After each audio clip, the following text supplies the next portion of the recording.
হয়ে গেলাম বোন। তোমার এই অবতার আমার বাল্যলীলার চিরস্মরণীয় আর গুরুত্বপূর্ণ অধ্যায় হবে।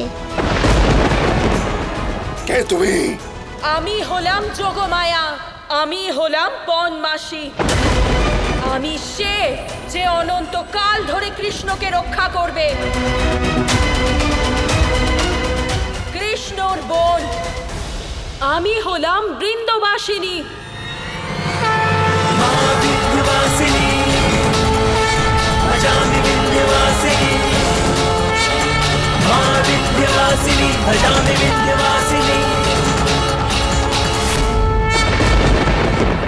ফিরে যা মূর্খ। কৃষ্ণর কাছে যাওয়ার অনুমতি আমি তোকে কখনোই দেব না।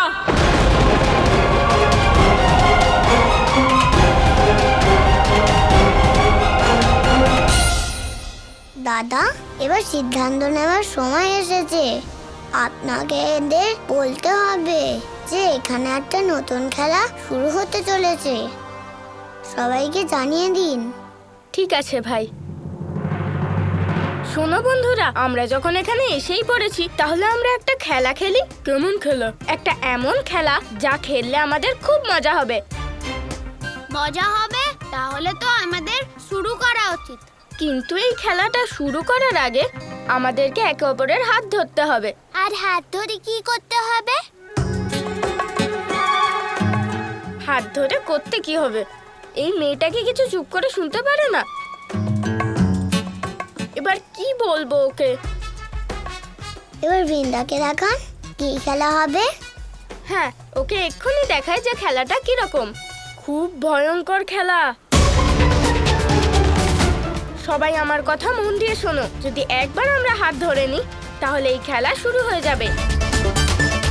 তারপরে যাই হয়ে যাক না কেন, তা সত্ত্বেও আমরা একে অপরের হাত ছাড়বো না। আমরা হাত ছাড়বো না। আমরা হাত ছাড়বো না।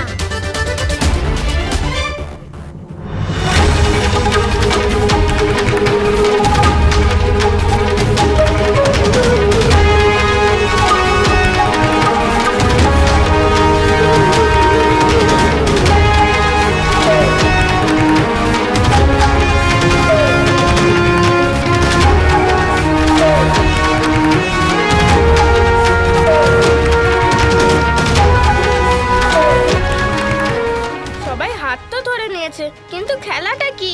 এবার কি করব ভাই? শুধু সঠিক সময় অপেক্ষা দাদা। তুমি আর তোমার খেলা দুটোর মধ্যে কোনোটাই আমি বুঝতে পারি না। তো ধৈর্য ধরুন দাদা, খুব তাড়াতাড়ি জানতে পারবেন।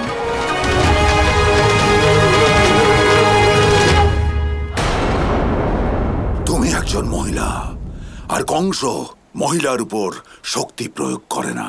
কংস, এই কথাটা বলতে তোর এতটুকুও লজ্জা লাগলো না? তুই হলি সেই কংস যে এই সৃষ্টির সমস্ত নারীর উপর অত্যাচার করে। যখন একজন বাচ্চার উপর অত্যাচার করা হয়, তখন এক মায়ের হৃদয়েও কষ্ট হয়। তার মনের উপর অত্যাচার করা হয়, একজন মা ও একজন নারী হন। যে বালককে মারার জন্য তুই খুঁজে বেড়াচ্ছিস, সেও একজন নারীরই পুত্র। যে বোনকে তুই বন্দি করে রেখেছিস, সেও একজন নারী। আর তুই বলছিস যে তুই নারীর উপর অস্ত্র প্রয়োগ করিস না। সত্যি এটাই যে তুই এখন ভয় পেয়েছিস কংস। কংস কাউকে ভয় পায় না। এবার তোমার মৃত্যু খুব কাছে। যদি সাহস থাকে তাহলে তোমার এই মায়া আর মায়াবী রূপ ত্যাগ করে এই মহাবলী কংসের সম্মুখীন হও। আছে সাহস? শুধু আমার এই রূপ কেন, আমার কোন রূপের সাথেই যুদ্ধ করার না তোর সামর্থ্য আছে, না সাহস। তুই মূর্খ ছিলিস, মূর্খ আছিস, আর সর্বদা মূর্খই থাকবি। মায়াবিনী, তোর এত দুঃসাহস! আমি ভেবেছিলাম যে তোকে একটা সুযোগ দেব, কিন্তু আর নয়। এবার আমি তোকে বধ করেই ছাড়বো।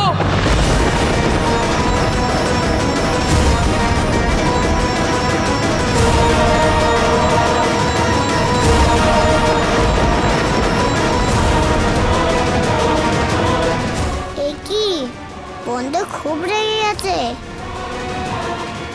আর রেগে গিয়ে কোনো সিদ্ধান্ত নিলে তা সঠিক হয় না।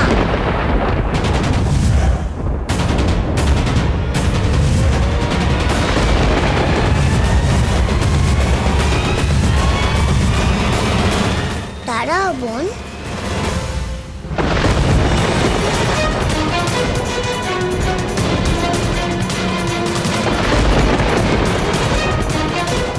বোন তুমি আমায় ভালোবাসো আমি জানি, কিন্তু কংস মামার মৃত্যু তোমার হাতে লেখা নেই। সঠিক সময় এলে কংস মামাকে আমি নিজে বধ করব। তোমাকে অনুরোধ করছি, দয়া করে ওকে মেরো না। অনেক নারীর সাথে ও আপনাকেও অপমান করেছে। কি করে ছেড়ে দেব আমি কংসকে?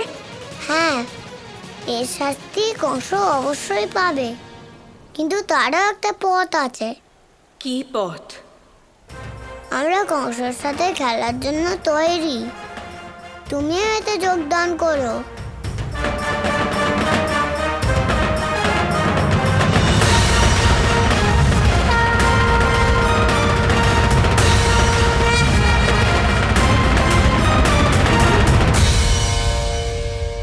তুই যুদ্ধ করতে চাস তাই না?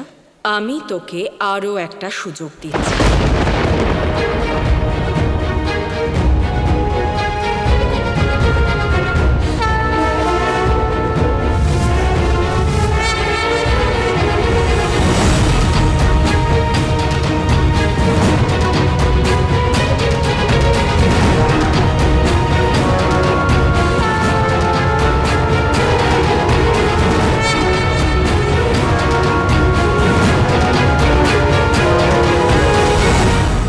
আমি প্রস্তুত কংস, কিন্তু একটা কথা স্মরণ করিয়ে দিই, যদি তুমি আমার উপর আক্রমণ করো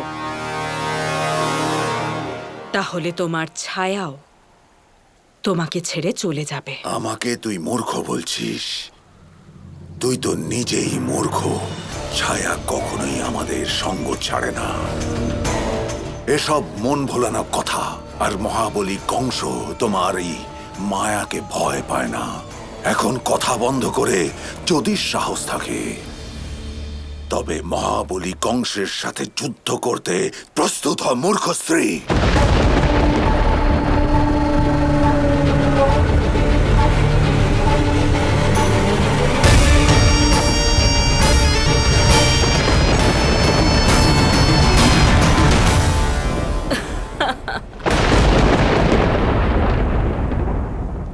নিজের ছায়ার উপরেও দৃষ্টি রাখো কংস।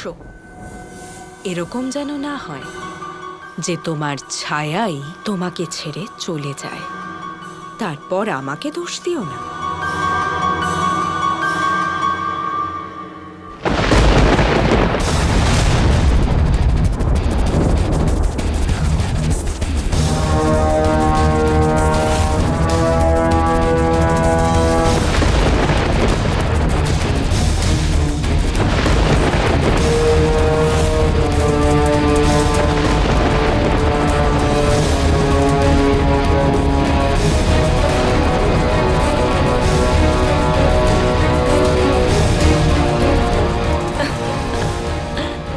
কেমন মায়া!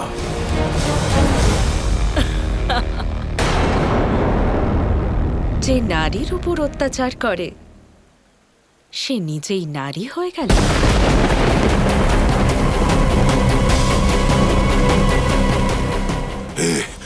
এ অসম্ভব। নন্দলাল